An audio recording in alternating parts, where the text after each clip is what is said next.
Good morning, Apaw Serye. Sunday Vespa again. Etong wala na namang microphone at camera. Oh shit. Ilan na? Ah! Pero konti lang, di umabot sa kahon.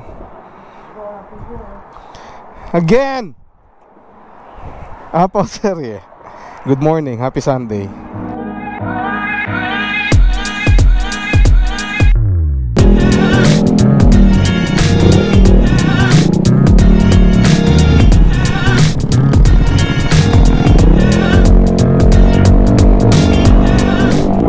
Good morning guys, welcome back to the channel. Welcome to another episode.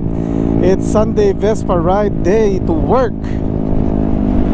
We're with Omar TV on his 300 Racing 60s.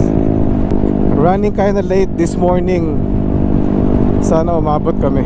Maaga ang aking call time today. It's 9 o'clock, hindi 9:15 like the usual days. Medyo weird ang scheduling this week sa amin, kaya go with the flow. Ito yung route na tinake ni Omar TV last, when was that? Was it Sunday or Monday? I think last Sunday, tama. Ito yung route na tinake niya. Dinala niya kami dito pabalik. Pero ito yung papunta ng work, industrial side, Dean Martin, or yung tinatawag nating red light district.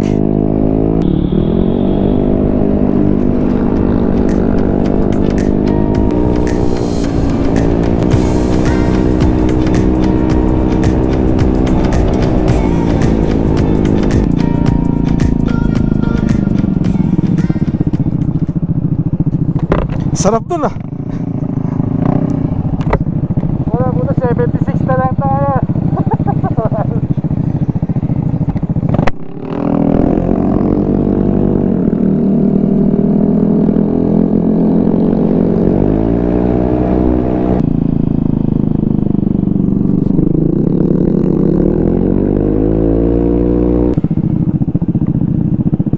Nag-text si Mrs. Ano kayong sinabi?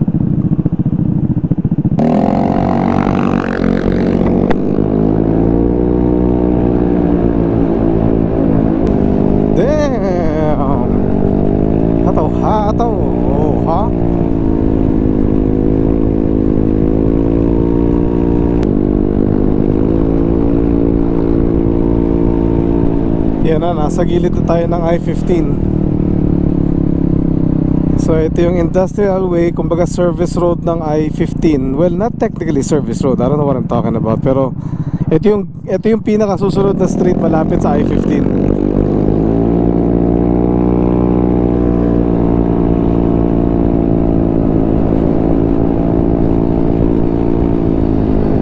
So with the Insta360 today, I think we are filming 5.7K. Hindi natin sinubukan yung 8K kasi masyadong malaki yung file nun eh.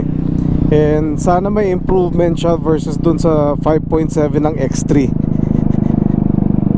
Hindi ko pa masyadong alam during the day kasi yung last 2 vlogs natin sa gabi yung ganap, kaya pero malaki improvement niya sa gabi. So I would think na maganda rin yung improvement na ito during the day, but we will see later in edit.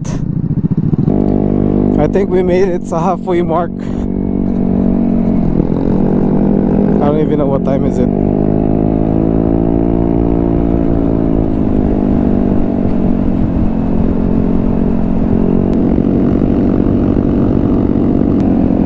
Ayan na yung Allegiant Stadium.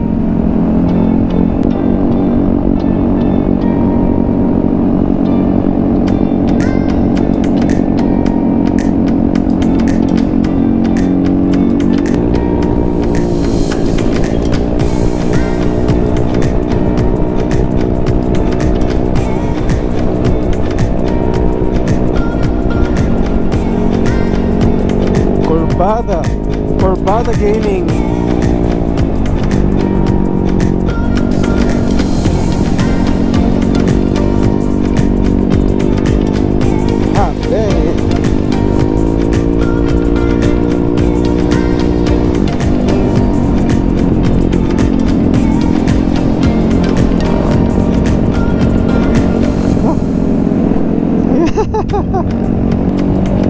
Yeah, yung route na to na tinitake natin sa sentro ng town, katabi ng freeway, for some reason mas open siya. Yung ibang road na tinitake namin, mas maraming sasakyan na kasabay. I think this is gonna be much better route to take. Tapos mas medyo may enjoyment pa yung ride niya pag dito tayo, kasi may mga kurbada siya ng konti. I think this is better to take.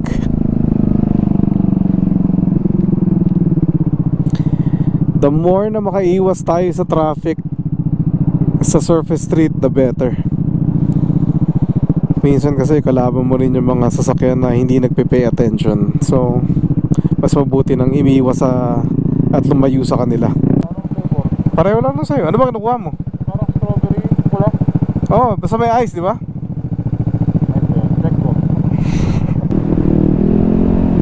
So dito na nag-meet yung usually namin na dinadaanan. Pag galing kami sa bahay, dito kami lumalabas.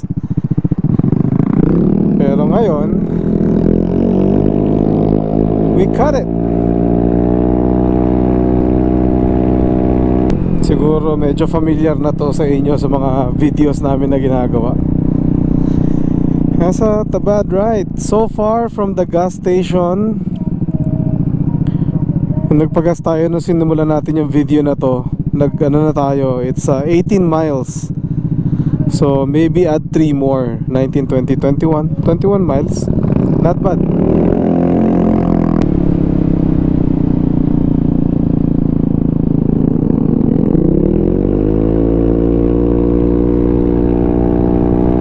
Alright, hiwalay muna kami ni Omar TV. Pupunta lang siya ng Shell. Ako, diretso na ako ng work. Mas maaga kasi yung start ko versus sa kanya, kaya mas maigi na. So like I said, that route was actually not bad. I think mas madalas namin iti-take yun unless maboard kami, tapos maglilipat kami na ibang route. Pero going to work, I think it's a good route. Mas less yung kotse niya, mas exciting siya i-ride, kasi hindi siya puro diretso, may mga curve siya. And I think it's less, mas konti yung stoplight, I think. Ewan ko, hindi ako nagbilang eh. Alright, so anyway, this is where I'm gonna end the video for today. Thank you for coming with us on our Vespa Sunday ride to work. We'll see you guys in the next episode, okay? God bless and be a blessing to one another. Thank you.